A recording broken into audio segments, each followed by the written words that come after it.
À quelques jours du début de l'Euro 2024, l'équipe de France dispute un match préparatoire contre le Luxembourg, le mercredi 5 juin. À la veille de cette rencontre, Didier Deschamps a pris le temps de répondre à une question d'un journaliste, dont il s'est moqué de la coupe de cheveux. Entre Didier Deschamps et les journalistes, l'entente est parfois plus compliquée qu'un plat du pied.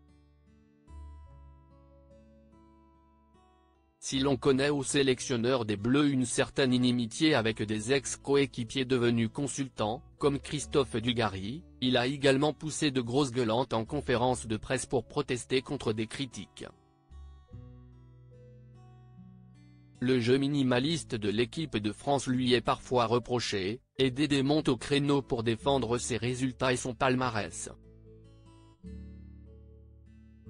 À quelques jours de débuter le championnat d'Europe 2024, la sélection tricolore a pris ses quartiers à Metz, où elle va disputer un match préparatoire contre le Luxembourg. Et comme toujours, de nombreux observateurs ont suivi le cortège français, dont le dénommé Bertrand Latour, envoyé spécial pour la chaîne L'Équipe.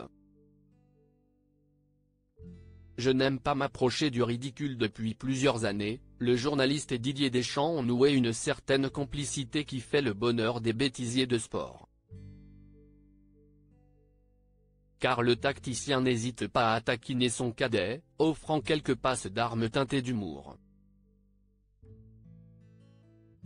Ce mardi 4 juin, les deux hommes ont offert encore une séquence insolite, lorsque le sélectionneur a tiqué sur l'étrange coupe de cheveux de son interlocuteur. « J'aimerais bien savoir le pari que vous avez perdu », a-t-il demandé au jeune homme au dégradé décoloré. Ce à quoi Bertrand Latour a répondu, non sans oublier de lui lancer une petite pique: « Il y avait une séance de tir au but et, ça nous fait un point commun, on les perd des fois dans l'année. Et moi j'ai perdu. Du coup je me suis teint les cheveux en rose. » Il s'est alors saisi de l'occasion pour demander à Didier Deschamps s'il était capable de l'imiter en cas de victoire finale. « J'ai passé l'âge de faire ça. Et puis bon, en toute sincérité, je n'aime pas m'approcher du ridicule », a répliqué celui qui n'a rien perdu de son art du tacle. N'est-ce pas Antoine Griezmann qui veut